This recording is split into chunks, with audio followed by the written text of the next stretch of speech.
네, 오늘 우리 부활절을 맞아서 우리 사망 권세를 이기시고 부활하신 우리 주님의 놀라운 권세와 능력이 또 그 승리의 이름이 오늘 예배에 참여하는 우리 사랑하는 그린빌 가족 한 분 한 분의 삶과 또 가정과 경영하시는 모든 일들 가운데 넘치시기를 간절히 기원합니다. 네, 순환의 골짜기를 거쳐서 이제 이 골고다 십자가로 이어지던 이 40일간의 긴 이 사순절 여정을 끝내고 오늘 우리는 마침내 찬란한 이 부활의 빛 앞에 서 있습니다. 이 부활의 기쁜 소식이 정말 온 누리 구석구석 전파되어 죽음과 또 절망의 어두운 그림자를 다 몰아내고 하나님 나라를 향한 새로운 생명의 역사를 써 내려갈 수 있게 되기를 간절히 기원합니다. 이럴 때는 아멘 크게 하시는 게 좋습니다. 네, 어느 그 부잣집에 아주 바보 같은 종이 하나 있었습니다.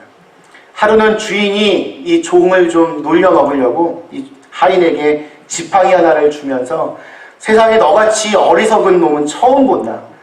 이 지팡이를 가지고 좀 이렇게 다른 데 쭉 다니다가 너보다 더 어리석어 보이고 너보다 더 멍청해 보이는 사람이 있으면 이 지팡이를 그 사람한테 주고 와라 라고 명령했습니다. 이 바보 같은 종이 그 말을 믿고 여기저기 세상을 떠돌아다니는데 앞만 봐도 자기보다 더 어리석어 보이는 사람은 없어 보였습니다. 그래서 그냥 그 지팡이를 가지고 다시 집으로 돌아왔습니다. 며칠 뒤 갑자기 그 집 주인이 중풍에 걸려서 죽게 되었습니다. 주인이 그 자기의 자녀들과 또 자기의 그 종들을 다 한자리에 모아놓고 나는 이제 다시는 돌아올 수 없는 길로 이제 간다. 이렇게 자기가 이제 곧 죽게 되었음을 이야기했습니다. 그때 바보 같은 이 종이 주인에게 이렇게 물어보았습니다. 주인님, 그렇게 먼 길을 지금 떠나시는데 무엇을 준비하셨습니까? 주인이 하는 말이 나는 아무것도 준비하지 못했다. 그러자 종이 이 주인에게 그 지팡이를 주면서 이렇게 얘기했습니다. 그렇게 먼 길을 이제 가시는데 준비한 것이 아무것도 없으니 이 지팡이는 주인님이 가지셔야 될 것 같습니다. 이 바보 같은 종을 늘 비웃으며 그를 놀렸지만 정작 자기는 자신의 죽음과 그 죽음 이후를 준비하지 못한 이 어리석은 부자에게서 오늘날 수많은 사람들의 그런 얼굴들이 떠오르게 됩니다. 인간은 죄로 말미암아 죽게 되었습니다. 그런데 그 죄의 뿌리는 마음에 하나님 두기를 싫어하는 그런 마음으로부터 시작되었습니다. 사람들은 점점 마음에 하나님 두는 것을 싫어했습니다. 갑갑하고 답답하고 구속받는 것 같고 하고 싶은 거 마음대로 못하니까 점점 하나님과 멀어지게 되었습니다. 그리고 자기가 스스로 자기와 이 세상의 주인이 되어서 자기의 욕심을 따라 자기 마음대로 살기 시작했습니다. 운전을 하면서 이 신호등과 그 신호를 다 무시하듯 하나님과 하나님의 말씀을 무시하고 제멋대로 죄를 지으면서 살게 되었습니다. 처음에는 좋았고 처음에는 편했습니다. 신호를 무시하고 달리니까 참 빨리 달리는 것 같았습니다. 빨간 신호가 들어와도 그냥 멈추지 않고 그냥 눈치껏 앞으로 달려가니까 남들보다 훨씬 더 빨리 달리는 것처럼 느껴지는 것은 당연했습니다.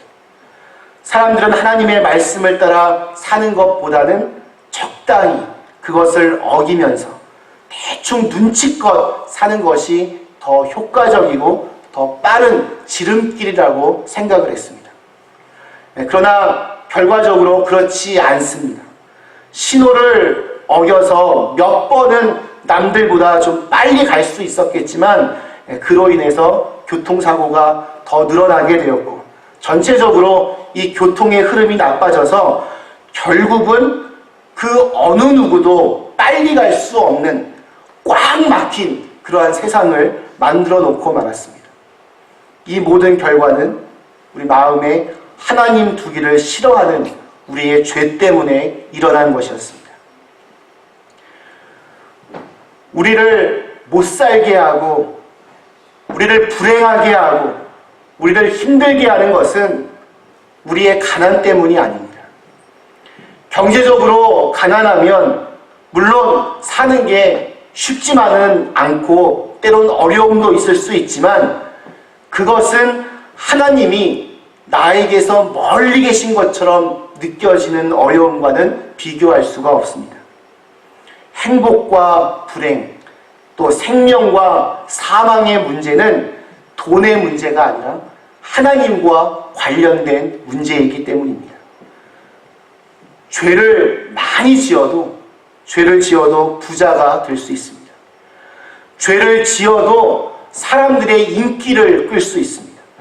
죄를 짓고도 얼마든지 이 세상에서 떵떵거리며 성공할 수도 있습니다. 우리가 살고 있는 이 세상에 하도 죄가 만연하여 있기 때문에 오히려 세상을 닮아 적당히 죄를 짓고 사는 것이 세상을 사는 요령이 되기도 합니다. 그러나 중요한 것은 죄를 짓고 하나님과 가까이 할 수는 없습니다. 아담과 이브가 범죄를 한 후에 가장 첫 번째 한 행동이 무엇입니까? 하나님을 피하여 숨었습니다. 그와 같은 행동이 우리에게도 언제나 나타나게 됩니다. 죄가 우리를 하나님으로부터 멀어지게 하고 하나님으로부터 멀어지고 있다는 느낌이 우리를 힘들게 하고 또 우리를 불행하게 만듭니다. 욕심이 잉태하여 죄를 낳고 죄가 장성한 즉 사망을 낳느니라. 성경의 말씀이 참으로 옳습니다. 우리를 못 살게 하고 우리를 불행하게 하는 것은 우리의 죄 때문입니다. 우리들의 죄가 우리를 못 살게 하고 힘들게 하고 또 불행하게 합니다. 그런데 문제는 우리 모두가 다 죄인이라는 것이고 더 큰 문제는 우리는 죄를 짓기만 할 뿐 지은 죄를 우리의 힘으로 해결할 수 없다는 데 있습니다. 죄를 지은 사람에게는 용서와 구원에 대한 능력이 전혀 없습니다. 죄인은 자신이 지은 죄에 대해서 그 죄 사함에 대해서 전적으로 무능력한 존재입니다. 우리는 구원에 관해서 할 수 있는 것들이 아무것도 없습니다. 철저하게 무능력한 존재들입니다. 이것이 우리의 실존입니다. 그것이 우리의 운명적인 현실입니다.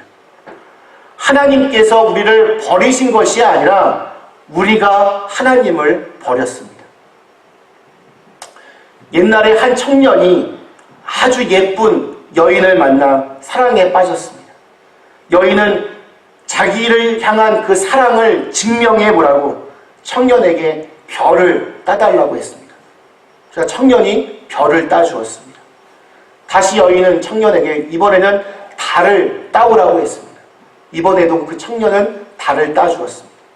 마지막으로 이 여인이 청년에게 어머니의 심장을 꺼내달라고 얘기했습니다. 청년은 고민하다가 자기 어머니의 그 가슴 속에서 심장을 꺼냈습니다. 그리고 여인과 이제 앞으로 행복하게 살 것을 생각하며 설레는 마음을 가지고 이 어머니의 심장을 들고 뛰기 시작했습니다. 그러다가 돌불에 걸려 넘어졌습니다. 심장이 저만치 굴러갔습니다. 그는 급히 그 심장을 다시 주었습니다. 바로 그때 흙투성이가 된 심장이 이 청년에게 말했습니다. 얘야, 많이 다치지 않았니? 이 어머니의 마음이 바로 우리를 향한 하나님의 마음입니다. 우리 인간은 보면 참 이기적입니다. 기회만 있으면 그냥 달라고만 합니다. 그러다가 결국은 하나님의 심장까지 요구하고 달라고 했습니다. 그래서 주님께서 십자가에 달리셨습니다. 그래도 하나님은 여전히 우리를 사랑하셔서 내가 너를 사랑한다 라고 하십니다. 그 하나님의 사랑 때문에 우리에게 새로운 희망의 길이 열렸습니다. 하나님은 우리를 끝까지 버리지 아니하셨습니다. 당신을 배반하고 멀리 떠나버린 이 인간을 차마 버리지 못하시고 구원하시기 위하여 이 땅에까지 인간의 몸을 입고 찾아오셨습니다. 그것이 바로 인간이 되신 성육신하신 예수 그리스도의 사건입니다. 죄는 우리가 지었는데 그 죄값을 하나님께서 대신 치르셨습니다. 남은 일은 우리가 회개하는 일뿐입니다.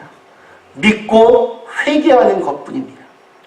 그래서 우리가 잘 아는 대로 요한복음 3장 16절은 이렇게 말하고 있습니다. 하나님이 세상을 이처럼 사랑하사 독생자를 주셨으니 이는 그를 믿는 자마다 멸망치 않고 영생을 얻게 하려 하십니다. 그리고 우리의 그 영원한 생명, 즉 영생을 확인시켜 주시기 위하여 무덤의 죽음의 권세를 깨뜨리시고 오늘 부활하셨습니다. 부활은 우리 기독교 최고의 또 최대의 계시입니다. 그럼 부활은 계시입니다. 우리의 죄사함과 구원에 대한 하나님의 계시입니다. 말씀이십니다. 우리는 하나님을 믿고 회개만 하면 됩니다. 죄를 뉘우치기만 하면 됩니다. 거기서 돌아서기만 하면 됩니다. 참 쉽습니다. 쉬운데 문제는 사람들이 잘 하지 않는 데에 있습니다. 여러분, 죄는 용서를 통해서만 없어집니다. 용서가 없이 죄의 문제는 해결되지 않습니다. 그런데 이 용서는 사랑과 비례합니다. 얼마만큼 내가 사랑하느냐, 이것이 내가 얼마만큼 용서할 수 있느냐, 이것이 결정됩니다. 저는 저희 아내를 사랑하지만 또 저희 아내도 저를 사랑한다고 얘기하지만 저는 잘 알고 있습니다. 제가 한두 번 나쁜 짓을 하면 용서해 주겠지만 계속 그러면 분명히 아마 어느 날 이제 다시는 하면서 아마 저를 협박할 것입니다. 그런데 저희 아내가 유일하게 끝까지 계속해서 용서할 수 있는 존재들이 있습니다. 바로 자기의 뱃속에서 품었다가 낳은 자녀들입니다. 여러분들도 아마 마찬가지일 겁니다. 내 자녀에 대해서만큼은 내가 너무나 많이 사랑하기 때문에 그 아이가 아무리 나쁜 짓을 저질렀어도 그 죄를 얘기하기만 하면 그것을 다 아마 용서하실 겁니다. 얼마만큼 사랑하느냐, 이것이 얼마만큼 용서받을 수 있는가를 결정합니다. 여기에 바로 십자가의 비밀이 있습니다. 십자가는 사랑입니다. 그보다 더는 사랑할 수 없는 최고의 사랑입니다. 하나님은 우리를 그 십자가의 사랑으로 사랑하셨습니다. 그리고 그 사랑으로 우리 모든 인류의 죄를 다 용서하여 주셨습니다. 우리의 죄가 아무리 크고 흉악하여도 우리가 진심으로 회개하고 또 믿음으로 예수 그리스도의 십자가를 붙들면 구원을 얻습니다. 예수님이 보여주신 그 십자가의 사랑은 우리의 모든 죄를 사하여 주시는 하나님의 능력이 되었습니다. 우리를 구원하시기 위하여 십자가에 달리신 예수님 때문에 우리 모두는 다 구원을 얻게 되었습니다. 죄로 말미암은 모든 사망으로부터 부활하게 되었습니다. 모든 불행과 역경과 실패와 좌절의 사슬을 끊을 수 있게 되었습니다. 그것을 사도 바울은 오늘 저희가 읽은 그 성경에서 다음과 같이 고백하고 있습니다. 오늘 읽었던 이 성경의 말씀이 오늘 부활의 아침에 우리 모두의 고백이 될 수 있기를 바랍니다. 형제들아, 내가 이것을 말하노니 혈과 육은 하나님 나라를 이어받을 수 없고, 또한 썩는 것은 썩지 아니하는 것을 유업으로 받지 못하느니라. 보라, 내가 너희에게 비밀을 말하노니 우리가 다 잠잘 것이 아니요 마지막 나팔에 순식간에 홀연히 다 변화되리니, 나팔 소리가 나매 죽은 자들이 썩지 아니할 것으로 다시 살아나고 우리도 변화되리라.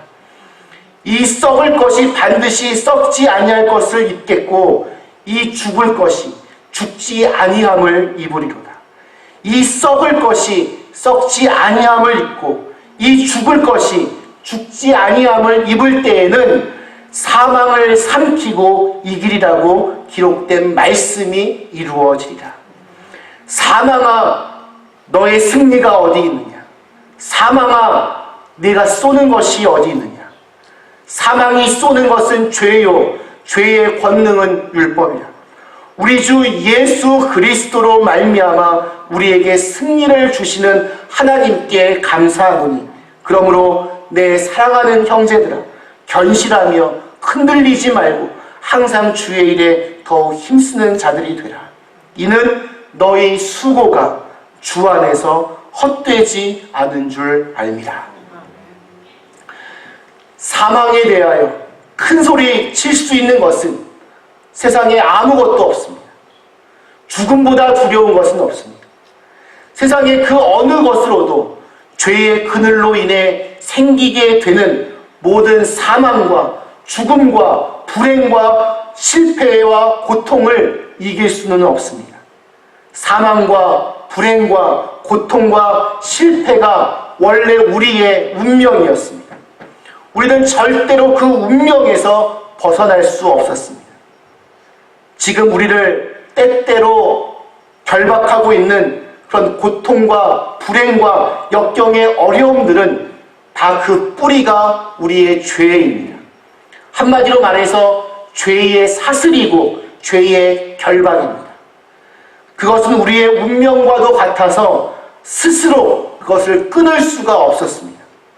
그러나 예수 그리스도께서 우리의 죄를 위하여 우리 죄의 결박을 푸시기 위하여 십자가에 달려 돌아가셨습니다. 그리고 자신의 피를 그 대가로 지불하시고 우리를 그 모든 사망과 고통과 실패와 불행으로부터 구원하셨습니다. 그리고 자신의 부활로 저와 여러분들도 모두 다 부활할 것을 계시해 주셨습니다. 약속해 주셨습니다. 세상에서 가장 무서운 것은 죽는 것입니다. 그래서 세상에서 가장 무서운 사람이 있다면 그것은 죽음도 두려워하지 않는 사람일 것입니다. 부활신앙은 우리로 하여금 죽음을 뛰어넘게 합니다. 죽음과 같은 그 고통과 환난을 뛰어넘게 합니다. 그리하여 우리를 이 세상에서 진실로 강하고 바르고 담대한 사람이 되게 합니다. 말씀 마치겠습니다. 사랑하는 그린빌 가족 여러분, 죄로 말미암아 타락한 세상이기 때문에 우리에게는 늘 고난과 어려움들이 있습니다. 걱정과 염려가 있고 슬픔과 괴로움이 있습니다. 그러나 그것이 끝이 아닙니다. 우리의 끝은 부활입니다. 죽음이 아니라 생명입니다. 패배가 아니라 승리입니다.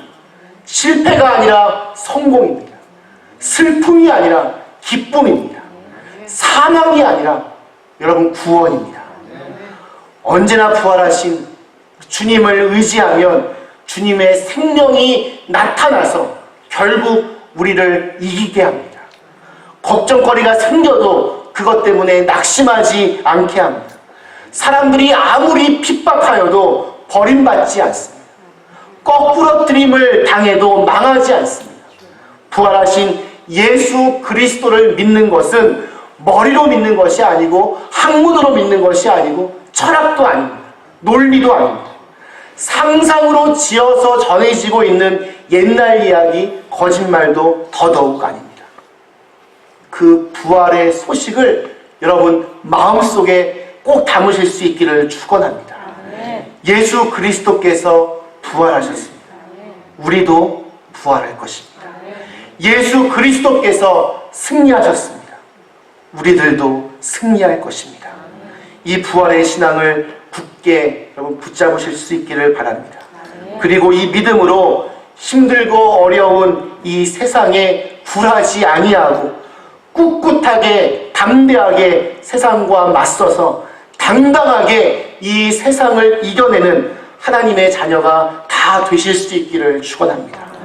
이러한 새로운 희망을 노래하며 살아내는 저와 여러분 모두가 다 되실 수 있기를 주님의 이름으로 간절히 축원합니다. 함께 같이 이 시간 잠시 기도하겠습니다. 이 시간 함께 같이 기도하시면서